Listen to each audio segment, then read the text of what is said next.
Maret 1945, Jepang telah meresmikan terbentuknya BPUPKI yang dipimpin oleh Rajiman Widjojo Diningrat dan memiliki anggota 52 orang. Dalam BPUPKI terjadi sidang 1 yaitu pada tanggal 29 Mei sampai 10 Juni 1945 di gedung Choosangin Volksraad. Dalam sidang tersebut membahas mengenai dasar negara Indonesia. Sidang tanggal 29 Mei 1945 diawali dengan perdebatan seluruh anggota sidang BPUPKI dalam ruangan Volksraad. Assalamualaikum warahmatullahi wabarakatuh. Waalaikumsalam warahmatullahi wabarakatuh.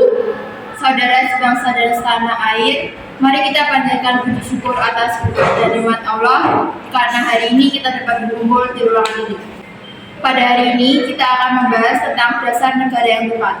Saya Rajiman selaku Ketua BPUPKI dengan ini menyatakan rapat dibuka secara resmi.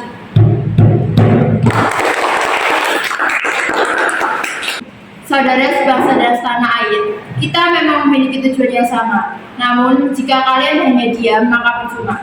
Sampaikanlah usulan kalian. Saya memiliki usulan. Indonesia merupakan negara yang kaya akan tradisi dan budaya. Jadi saya harap kita bisa mempunyai dasar negara yang mampu mewakili keberagaman yang ada di Indonesia. Jadi memang seharusnya Indonesia memiliki ideolog yang mampu mempersatukan seluruh pihak. Saudara-saudara, saya telah mendengarkan beberapa usulan dan saya telah menyimpulkan apa dasar negara yang cocok untuk negara kita tercinta. Dalam sidang hari ini, saya mengajukan usulan dasar negara secara tertulis dan secara lisan. Berikut rumusan secara lisan yaitu yang pertama, peri kebangsaan, kedua peri kemanusiaan, ketiga peri ketuhanan, keempat peri kerakyatan, dan yang kelima peri kesejahteraan rakyat. Adapun secara tertulis yaitu yang pertama, ketuhanan yang Maha Esa, kedua kebangsaan persatuan Indonesia, ketiga rasa kemanusiaan yang adil dan beradab, keempat kerakyatan yang dipimpin oleh hikmat kebijaksanaan dalam permusyawaratan perwakilan, dan yang kelima keadilan sosial bagi seluruh rakyat Indonesia. Bunyamin, saya akui pendapat Bung luar biasa, tapi Bung harus ingat, Indonesia memiliki mayoritas penduduknya beragama Islam.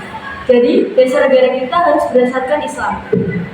Seharusnya Islam lebih diutamakan dalam negara ini. Apa Tuhan tidak mendengarkan pernyataan dari Tuhan Musalim?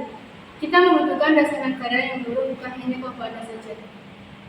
Saya sependapat dengan saudara Muhammad Yamin. Ide saudara sudah baik karena mengandung unsur ketuhanan sesungguhnya yang mewakili keadaan Indonesia yang beragama. Sidang diberhentikan dan belum juga mendapat dasar negara yang sesuai dengan negara Indonesia.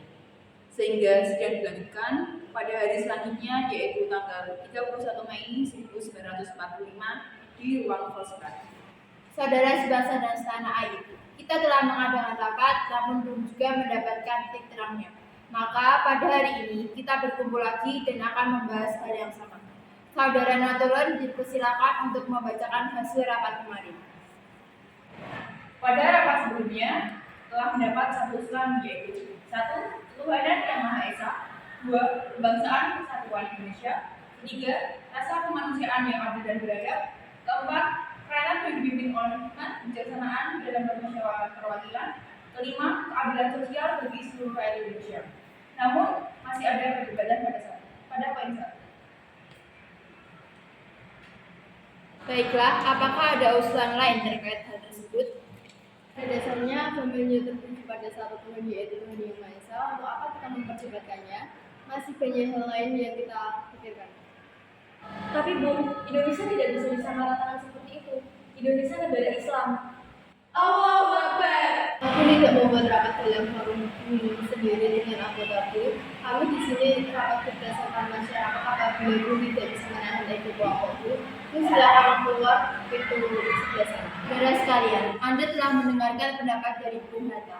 Percuma jika kita melanjutkan rapat ini dengan itu. Baiklah, apakah ada saran yang lain? Saudara-saudara, saya ingin menyampaikan ide untuk dasar negara kita ini. Berikut asas-asas dari saya: 1. Persatuan, 2. Kekeluargaan, 3. Keseimbangan lahir dan batin, 4. Musyawarah, 5. Keadilan rakyat. Sebenarnya saya tidak ingin menyebut hal ini, namun usulan dari Bung Sutomo tidak menyatakan adanya ketuhanan. Padahal itu bagian terpenting sehingga harus diusahakan. BPOPKI berlanjut pada tanggal 1 Juni 1945. Keadaan ruang sidang sangat kacau. Semua anggota berdebat hebat mengenai dasar negara yang cocok. Untuk Indonesia, Insinyur Soekarno tidak tahan melihat kegaduhan di ruang sidang. Kemudian, beliau mengambil alih ruangan dan menyampaikan pidato kecil. Terima kasih saudara-saudara sekalian telah tenang. Kita telah berkumpul di ruangan rapat ini selama 3 hari hanya untuk membahas dasar negara yang baik dan cocok untuk negara tercinta kita. Setiap anggota kelompok masih saja egois dan memikirkan anggota kelompoknya masing-masing. Kita tidak bisa seperti ini terus. Maka dari itu, izinkan saya untuk mengusulkan usulan yang akan saya sampaikan berikut ini. Kita telah berjuang melawan penjajah. Kita telah berjuang mempertahankan tanah air tercinta. Maka dari itu, kita harus menanamkan rasa persatuan pada generasi-generasi kita. Hal ini merupakan alasan butir pertama. 1. Kebangsaan Indonesia. 2. Internasionalisme. 3. Mufakat. 4. Kesejahteraan sosial. Dan yang kelima, ketuhanan yang Maha Esa. Merdeka! Merdeka! Sidang kedua BPOPKI tanggal 10 Juni 1945 sampai 17 Juli 1945. Setelah dibuka oleh Ketua Dr. Rajiman Dewadirat, dilanjutkan penambahan anggota baru yaitu Abdul Fattah Hasan, Asyikin Natanegara, Suryo Hamid Jojo, Muhammad Nur Besar, dan Abdul Ghafar. Kemudian Insinyur Soekarno selaku Ketua Panitia Kecil melaporkan hasil kerjanya bahwa panitia kecil telah menerima usulan-usulan yang dibagi menjadi 9 kelompok, yaitu 1. Meminta merdeka selengkap-lengkapnya. 2. Mengenal dasar negara. 3. Unifikasi atau federasi. 4. Bentuk negara dan kepala negara. 5. Warga negara. 6. Usulan daerah. 7. Agama dan negara. 8. Pembelaan negara. Dan 9. Usulan keuangan. Pagi, salam sejahtera untuk kita semua. Saya ucapkan terima kasih kepada para panitia dan anggota-anggota yang berbahagia. Mari kita panjatkan bersyukur atas kehadirat Allah Subhanahu wa Ta'ala karena berkat dan hidayahnya kita dapat berkumpul lagi di ruangan hari ini. Saya Rajiman selaku Ketua BPOPKI dengan ini menyatakan bahwa rapat kedua dibuka kembali. Sekian sambutan dari saya dan mohon maaf bila ada perkataan salah. Sekian sambutan dari saya dan mohon maaf jika ada kesalahan kata dari saya. Tuan Ketua, saya di sini ingin menyampaikan usulan-usulan yang telah saya terima selaku Ketua Panitia Kecil yang telah dibuat pada sidang BPOPK yang pertama. Usulan-usulan yang saya dapat dan saya terima adalah 1. Usulan mengenai dasar negara. 2. Mengenai unifikasi atau federasi. 3. Tentang keuangan. 4. Tentang agama dan negara. 5.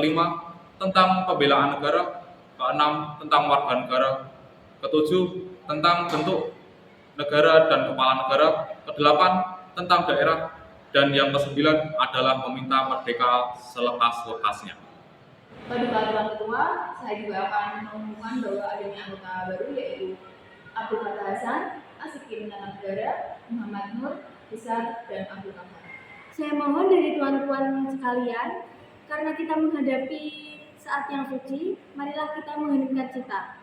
Oleh karena itu, saya mohon kepada tuan-tuan sekalian, sukalah tuan-tuan berdiri di hadapan hadirat Allah Subhanahu wa Ta'ala untuk meminta doa. Doa selesai. Mari kita mulai pemungutan suara ini dengan cara voting. Mengapa harus dengan cara voting? Mengapa kita tidak musyawarah mufakat saja? Karena dengan adanya voting, kita bisa memutuskan masalah dengan adil. Kita juga dapat menghemat waktu karena tidak membuang kata-kata yang tidak penting. Marilah tuan-tuan kita lakukan voting untuk menentukan dasar negara. Tuan Ketua, kami sudah mengetahui ada 64 sistem, 55 republik, 6 kerajaan, 2 lain-lain, dan 1 pelambung. Saya ucapkan terima kasih kepada anggota sekalian yang telah bekerja sesuai komisinya, bahwa telah dipilih oleh sidang Doko Ritsu Yumi Tosakai dengan hasil yaitu yang melahirkan 64 sistem, 55 republik, 6 kerajaan, 1 belangkai, dan juga 2 lainnya. Jadi total seluruhnya adalah 64. Sudah ada ketetapan pada waktu ini. Nanti kita akan membuat laporan yang sejelas-jelasnya. Putusan panitia itu republik. Sudah jelas republik yang terpilih dengan suara terbanyak. Sekarang saya minta mari beristirahat. Maka, apabila bangsa Indonesia pada masa ini mempunyai ketinggian kehendak dan kemauan dan menjunjung tinggi apa yang diangan-angankan, hendaklah sanggup pula mengakui bahwa tanah Melayu itu sebagian dari tanah kita. Tanah Papua itu sumber kekayaan kita. Janganlah sumber kekayaan yang diwariskan oleh nenek moyang kita harus hilang dengan sia-sia belaka. Oleh karena itu, saya setuju bahwa dalam menentukan batas halaman tanah air kita, hendaklah berpikir dengan sebaik-baiknya, janganlah didasarkan pada soal apabila kita sanggup atau tidak sanggup, tetapi pula apakah akan timbul kesanggupan akan merdeka atau tidak. Awan pula berhubung dengan tanah Papua. Memang hal ini dalam ilmu pengetahuan, etnolog, bahasa, geografi ada yang menyebutkan bahwa Pulau Papua tidak masuk ke tanah Indonesia. Tapi paham ini hanyalah dilahirkan oleh orang-orang yang mengarang buku yang bersangkutan. Tetapi ada juga paham-paham lain yang mengatakan bahwa seluruh Papua masuk Indonesia. Perkataan Indonesia dibuat oleh orang yang mempunyai paham yang mengatakan bahwa Indonesia melingkupi daerah Malaya dan Polinesia. Jadi, dengan sendirinya pada waktu perkataan Indonesia lahir, dimaksudkan bahwa tanah Papua masuk dalam daerah Indonesia. Dalam ilmu strategis, alangkah besar bagi kedua-duanya untuk menjaga sisi masing-masing. Artinya, kalau kita melihat batas kita di timur, ke Pulau Timur, saya setuju sekali dengan anggota yang terhormat Muhammad Yamin, yaitu agar pulau itu dimasukkan dalam lingkungan kita, terletak Indonesia Baru. Begitu pula Pulau Borneo Utara, di mana terletak Sarawak, dan juga negara Papua bukanlah kita meminta, tetapi hal itu beralaskan bersama.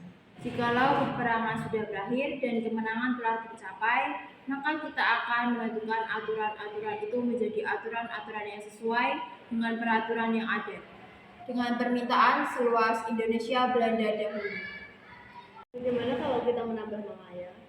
Saya akan menambahkan Papua supaya masuk ke dalam wilayah Indonesia. Juga akan menambahkan Timor Portugis untuk masuk ke dalam wilayah Indonesia. Kami bertiga untuk mengusulkan pulau-pulau sekitarnya dapat dimasukkan ke dalam wilayah Indonesia. Ketentuan Undang-Undang Dasar negara manapun tidak dapat dimengerti sungguh-sungguh, maksudnya Undang-Undang Dasar dari suatu negara. Naskah undang-undang telah diterima bulat pada sidang BPUPKI pada tanggal 16 Juni 1945.